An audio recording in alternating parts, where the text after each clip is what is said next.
₹13.5 કરોડના ખર્ચે બનાવવામાં આવેલ સામખિયાળી રેલવે સ્ટેશનનું આજે રાજસ્થાન ખાતેથી દેશના વડાપ્રધાન નરેન્દ્ર મોદી દ્વારા વર્ચ્યુઅલ લોકાર્પણ કરવામાં આવ્યું હતું. કચ્છની કલાકૃતિ અને કચ્છનો જે ઐતિહાસિક ધરોહર છે તેને ધ્યાનમાં રાખી અને સામખિયાળીનું રેલવે સ્ટેશન આધુનિક બનાવવામાં આવ્યું છે.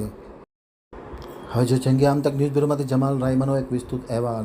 વડાપ્રધાન નરેન્દ્ર મોદીના હસ્તે કચ્છના પ્રવેશદ્વાર સામખિયાળી રેલવે સ્ટેશનનું આજે વિધિવત રીતે વર્ચ્યુઅલ લોકાર્પણ કરવામાં આવ્યું હતું.